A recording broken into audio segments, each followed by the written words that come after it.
வணக்கம். இன்னைக்கு 37ஆம் சௌபாயில சொல்லி இருக்கிற கருத்துக்களை பத்தி விரிவா பார்க்கலாம். வெற்றியுடன் வாழ்க.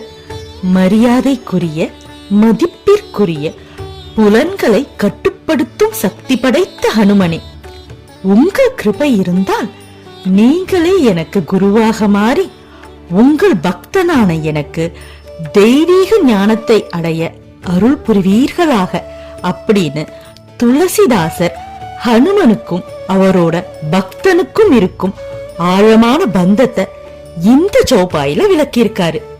இந்த சௌபாய கவனிச்சிங்கன்னா 3 முறை ஜெய் ஜெய் ஜெய்னு சொல்லியிருப்பாங்க. அந்த 3 வெற்றிகளும் பிசிக்கல், மென்டல் அண்ட் ஸ்பிரிச்சுவல் விக்டரிய குறிக்குது. அதாவது ஹனுமனுடைய பிசிக்கல் விக்டரி, அதாவது வலிமையையும் கடாட்சத்தையும், மென்டல் விக்டரி, அதாவது மாயை என்னும் அரக்கனவென்று பலமான புத்தியும் மனோதைரியத்தையும், ஸ்பிரிச்சுவல் விக்டரி, அதாவது ஞானத்தையும் மற்றும் தெய்வீக சக்தியும் இங்க போற்றி பாடுறதா அமைச்சிருக்காங்க. இங்க ஹனுமனை குறிப்பிடும் போது கோசாய் அப்படின்னு சொல்லியிருக்காங்க. கோசாய் அப்படிங்கிறது புலன்களை கட்டுப்படுத்த தெரிந்த ஞானி அல்லது யோகிய குறிக்கக்கூடிய சொல்லா விளங்குது. இதே சொல்ல மதிப்பிற்குரிய, மக்கள் காப்பாளர்களா விளங்குற அரசர்களையும் அந்தணர்களையும் குறிக்க பண்டைய காலத்துல உபயோகப்படுத்தி இருக்காங்க. இத பத்தி இன்னும் தெளிவா புரிஞ்சுக்கிறதுக்காக புலன்களின் செயல்பாட்டை நாம கொஞ்சம் பார்க்கலாம். நம்ம உணர்வு உறுப்புகள், அதாவது சென்சரி ஆர்கன்ஸ் மூலமா நாம இந்த உலகத்தை உணர்ந்து அத மூளை, அதாவது மைண்ட்ல ப்ராசஸ் செஞ்சு இதனால் நமக்கு ஏற்படும் அல்லது ஏற்பட்ட ஃபீலிங்ஸ் அல்லது எமோஷன்ஸை லிங்க் செய்து நம்ம புத்திசாலித்தனத்தை, அதாவது புத்திய கொண்டு ஒரு டெசிஷன் எடுக்கிறோம். அதை வச்சுதான் நம்ம ஆக்ஷன்ஸ், அதாவது கர்ம இந்திரியாச உபயோகப்படுத்துறோம். இந்த கான்செப்ட சிம்பிளா ரிலேட் செய்ய ஒரு குட்டி எக்ஸாம்பிள் பார்ப்போம். ஒரு குழந்தை இருக்கு, அதனோட ஈகோ ஃபார்ம் தான் அகம்.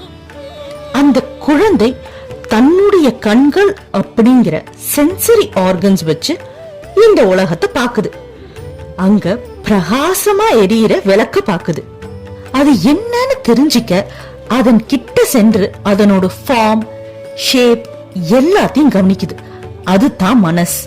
அதை தொட்டு பார்க்கும்போது சூடு அப்படிங்கிற எமோஷன் அல்லது ஃபீலிங்க அந்த குழந்தை உணருது. அதுதான் சித்தா. சித்தா ஒரு ரெக்கார்டர் மாதிரி. ஒன்ஸ் ஒரு ஃபீலிங்க ரெக்கார்ட் பண்ணிடுச்சுன்னா இனி அதே போன்ற எந்த ஆப்ஜெக்ட் பார்த்தாலும் இந்த எமோஷனோட தான் ரிலேட் செய்யும். நீங்க கோயில் யானை எல்லாம் பார்த்திருப்பீங்கல்ல, அது ஒரு சின்ன சங்கிலிக்கே கட்டுப்பட்டு அந்த இடத்துலயே இருக்கும். ரீசன் இந்த சித்தா தான். சின்ன வயசுல இதே யானை அந்த சங்கிலிக்கு கட்டுப்பட்டு இருந்திருக்கும். அதனாலேயே அந்த ஃபீலிங் அந்த யானையோட மைண்ட்ல ரெக்கார்ட் ஆகி அது வளர்ந்தும் வலிமையானதுக்கு பிறகும் முயற்சி செய்ய மனம் இல்லாம அதே சங்கிலிக்கு கட்டுப்பட்டு இருக்கும். பயம், தயக்கம் போன்ற எல்லா எமோஷன்ஸுமே இந்த சித்தாவோட வேலை தான். கரெக்டா யூஸ் பண்ணா இந்த சித்தா நம்மளோட டெசிஷன் மேக்கிங்க்கு பேருதவியா இருக்கும். சரி, இப்போ நம்ம ஸ்டோரிக்கு திருப்பி வருவோம். அந்த குழந்தை இப்போ சூடு அப்படிங்கிற ஃபீலிங்க உணர்ந்துருச்சு. அந்த எமோஷன் புத்திய டெசிஷன் எடுக்க தூண்டி அந்த கைய விளக்குல இருந்து எடுக்குமாறு ஆக்ஷன் ஆர்கன்ஸுக்கு உத்தரவிடும். இப்படித்தான் கட்டுக்குள் இருக்கும் புலன்கள் வேலை பார்க்கும். ஆனா பல முறை புலன்கள் நம்ம கட்டுப்பாட்டை மீறி தான் செயல்படும். உதாரணத்துக்கு நாம ஃபுல்லா சாப்பிட்டா கூட டெசர்ட்டை கொண்டு வந்து வச்ச வேகத்துல நம்ம புலன்களை கட்டுப்படுத்த முடியாம அளவுக்கு மீறி சாப்பிடுறோம்ல. இன்னும் சொல்ல போனா அளவுக்கு மீறி நம்ம புலன்களினால் ஏற்படும் ஆசையை கட்டுப்படுத்த முடியாம நாம செய்யற அனைத்து காரியங்களையும், even over exercise, being workaholic, addictions எல்லாத்தையும் கோச்சரா, அதாவது மேய்ச்சலில் இருக்கும் மாடோட தான் கம்பேர் செய்யறாங்க. அதே இந்த புலன்களை கட்டுப்படுத்தி சரியான முறையில தேவைக்காக உபயோகப்படுத்த தெரிஞ்சவங்களைத்தான் நாம கோஸ்வாமி அல்லது கோசாயின்னு அழைக்கிறோம். இப்படிப்பட்ட கோசாயான ஹனுமனை நமக்கு குருவா இருந்து நம்மள வழி நடத்தி அவரோட எல்லையற்ற கருணைனால தெய்வீக ஞானத்தை அடையும் சித்திய நமக்கு அருளுமாறு நாம வேண்டி கேட்டுக்கிறோம். சரி, இப்ப இந்த ஸ்லோகத்தோட ஆர்டர் வைஸ் மீனிங் ஒரு தடவை பார்த்துடலாம்.